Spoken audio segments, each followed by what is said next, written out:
Hey everyone, welcome back to another cult movie review with me, Beau Carter. Hope everyone is doing good. Today I'm going to be looking at the controversial 1972 erotic thriller Last Tango in Paris. If you haven't already, guys, please consider subscribing. It goes a long way to help support the channel. So the film, directed by Bernardo Bertolucci, starred the brilliant Marlon Brando in the lead role. Brando had just completed his work portraying Don Corleone in the Oscar-winning movie The Godfather. The film also starred 19-year-old actress Maria Schneider playing Brando's on-screen lover, Jean. Schneider had already appeared in a few films prior to Last Tango in Paris, but this was her big breakout role acting alongside Brando. Now, I saw this film many years ago when I was discovering Brando's filmography. I was already aware of Brando's work in The Godfather and the first Superman movie, but that was about it. For me, Marlon Brando has always come across as a really interesting guy, especially in his interviews. And it was some of those interviews that I watched online that spurred me on to check out his material. So the film follows Schneider's character, Jean, this young woman roaming through the streets of Paris trying to find an apartment to live in. While on her search, she encounters Brando's character, an American expatriate called Paul. So Paul is this soft-spoken, middle-aged guy who we discover is mourning his wife's recent passing. He too is on the hunt for an apartment and stumbles upon Jean. The two characters are instantly drawn to one another, and over the course of days we see them start this intense, passionate love affair. As mentioned, Paul was tormented over his wife's death and struggling to come to terms with the loss. The character was lost and emotionally dazed while attempting to arrange his wife's funeral. Meanwhile, Jean, this 20-year-old woman, was preparing to start her life and marry her fiancé, Thomas. One minute, she's trying to secure an apartment, and the next she's caught up in this relationship with this guy who had just become a widower. So Paul and Jean become lovers, albeit strange ones, due to the fact that Paul refused to reveal any details about his life. From Jean's perspective, this was an affair, but as Paul saw it, it was more of an arrangement. He was jaded and showed zero interest in getting to know Jean. She, on the other hand, was an open book, happy to share her thoughts and feelings with Paul. Brando's character was a tortured soul who basically didn't want to accept the loss of his wife. And so he ran away from it. He ran away from the pain because it was too much to handle. He used Jean as a distraction from the numbness he felt. And once the relationship had started, Paul attempted to use the apartment as a place where love, free from any pain, could exist. You know, I totally get that on screen the relationship, did translate into this degenerate, sex-fueled fling. But taking a step back, the idea that Paul turned the apartment into this sanctuary for himself, a place to forget the pain, makes a lot of sense. Jean was just a tool, a coping mechanism to help ease his pain. And this was evident by Paul's violent sexual behaviour that he had towards Jean. I think it's a shame that this idea, unfortunately, got lost within the post-production phase.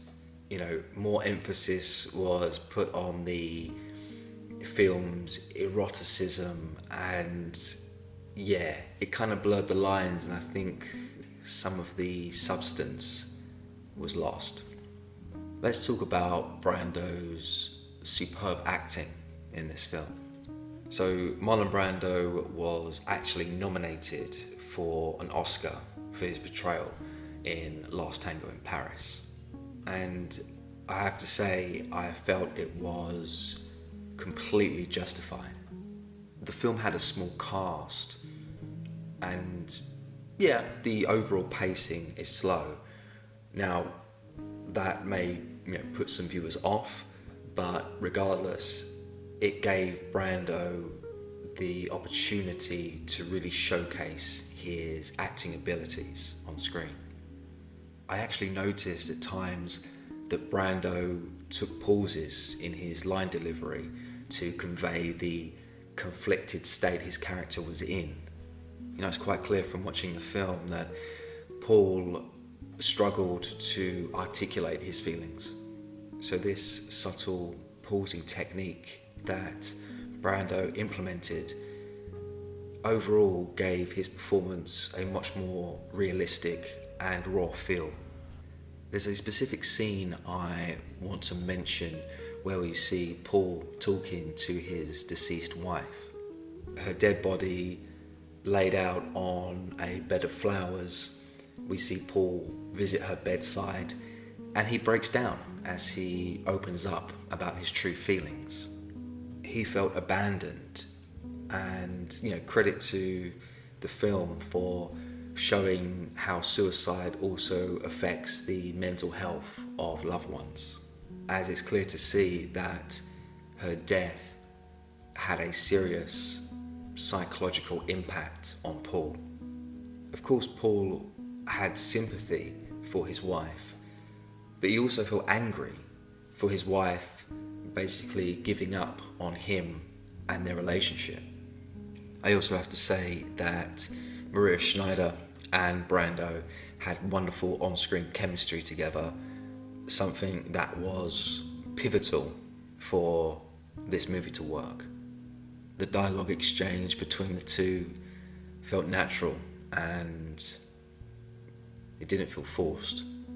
Given Schneider had limited acting experience at the time of filming, credit to her for holding her own and being able to deliver a really great performance opposite an actor, one of the greatest of his generation.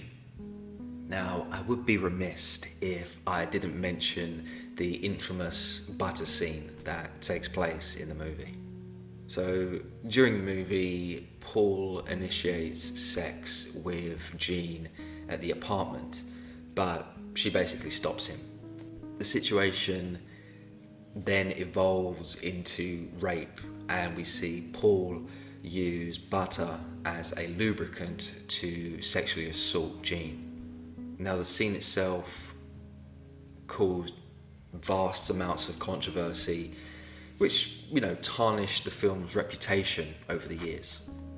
Upon its release, the movie was heavily criticised for its explicit content.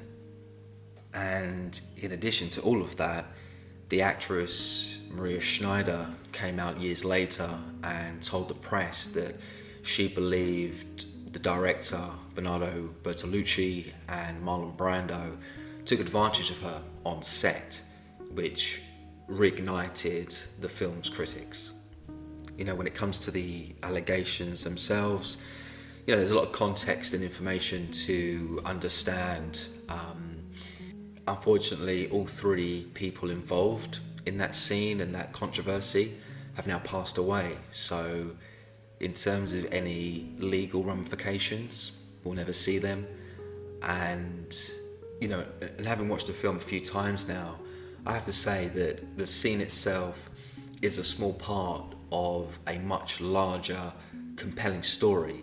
Yet it would appear many get fixated on that particular facet of the film, which ultimately negates any other enjoyment. Personally, I am not a fan of these types of scenes as they can be really hard to watch. Looking at the history of this movie, I think that the scene itself wasn't really necessary to the overall story anyway. In fact, the film may have fared better without having that scene involved at all. Less controversy and more focus on the film's other qualities. I have to say, the film captures Paris beautifully, and that's something that I love about kind of watching older films now. They're like a time capsule of sorts. Cinematographer Vittorio Storaro did a wonderful job presenting 1971's Paris in all its glory.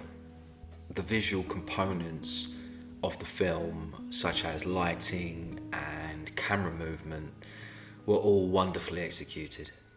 In a way, Paris becomes a character of sorts, acting as an immersive background to this erotic tale.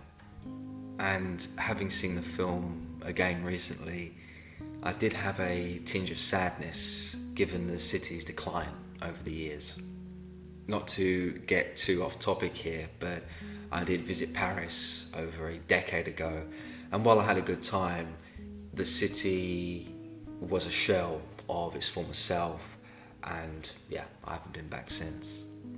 And so, dislikes for Last Tango in Paris, 1972.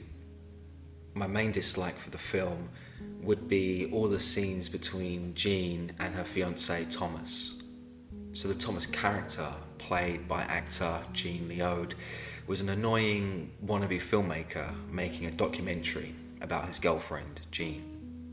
The movie cuts back and forth between scenes with Jean and Thomas, and I have to say, it kind of sucked the life out of the film.